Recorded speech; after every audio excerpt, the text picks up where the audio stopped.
আমার বোনের জামাই কি এনেছে জানেন আমাদের জন্য? কোয়েল পাখির ডিম। কি এর কোয়েল পাখি? উট পাখির ডিম। আচ্ছা, উট পাখির ডিম। আর একটা মজার কথা শুনবেন, সেটা হচ্ছে আমার আম্মু যখন দেখে আমরা ভিডিও করি তখন কয় আমার একটু নেই, আমার একটু নেই। যখন কই যে আসলে তোমার ক্যামেরায় নেব, কিন্তু তখন আসে না। যাই হোক, সে হচ্ছে বরিশালের মানুষ, তো বরিশালের ভাষায় কথা বলে আমাদের থেকেও বেশি বলে, যদিও আমরা ফাঁকে ফাঁকে বলি।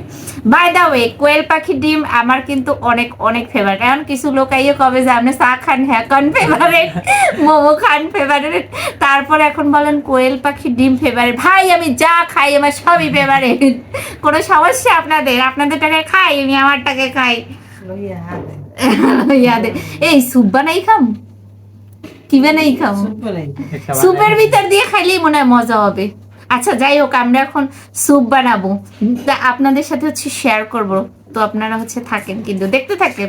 এই যে আমার কোয়েল পাখির ডিম কিন্তু সিদ্ধ হয়ে গেছে, তারপরে ছোলা টোলা ছুলানোর পরে এই হচ্ছে তার ফাইনাল লুক। দেখে তো মনে হচ্ছে এখনই 2-4টা মুখের মধ্যে ভরে দেই, কিন্তু না, এখন তো খাওয়া যাবে না, কারণ এগুলো তো স্যুপ দিয়ে খাবো। তো এই হচ্ছে আমার থাই স্যুপ, এটা আমি কখনো ট্রাই করি নাই, এইবার নতুন দেখলাম। আর এই হচ্ছে 2টা নুডলসও নিছি, কারণ স্যুপের মধ্যে আমি সবসময় একটু নুডলস দিতে পছন্দ করি। আর এখানে হচ্ছে কিছু ভেজিটেবল নিছি, ভেজিটেবলের মধ্যে শুধু টমেটো, গাজর, ধনিয়া পাতা আর হচ্ছে 2টা ডিম, এগুলাই আর কি ছিল।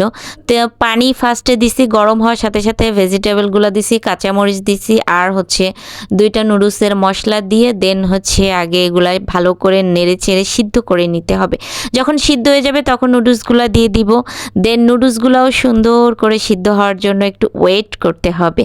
আমি যে প্রসেসিংয়ে বানাচ্ছি আপনারা খালি একবার এইভাবে স্যুপ বানিয়ে খেয়ে দেখবেন, তারপর বলবেন আন্নি আন্নি।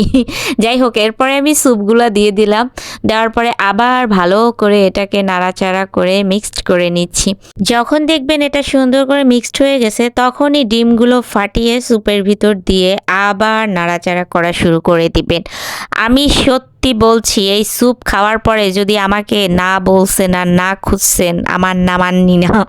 এরপরে একটু হালকা ধনিয়া পাতা দিয়ে দিছিলাম, আর এই যে ফাইনালি আমার স্যুপের কি বলবো এটা চেহারা।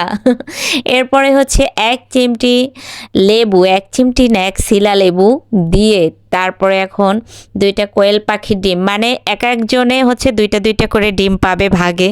বাসায় যেহেতু আমরা 5 জন সদস্য, সো 5 দুগুণে 10টা ডিম ছিল এখানে, 2টা করে। এটা হচ্ছে আমার স্যুপের বাটি। এটা দেখে আমার এখন যে ভয়েস দিতেছি না, আমার আবার খেতে মন চাচ্ছে, কারণ এই স্যুপটা এত এত মজা হয়েছে। এই যে সেই বিশ্ববিখ্যাত দুধ চা, রোজা পড়ছে পর একদমই তাকে আমি খাই নাই। আজকে হচ্ছে মামাকে একটু চা বানিয়ে দিল, সো এখন একটু চা খাবো আর একটু শান্তি, মনের শান্তি মনে হয় যেন। চা খাইলেই আমার কাছে এত ভালো লাগে। আজকে প্রায় রমজান পড়ছে পর থেকে চাই খাওয়া হয় নাই, তো এটাকে পেয়ে মনে হয় যেন জীবন ফিরে পেলাম, এরকম একটা অবস্থা।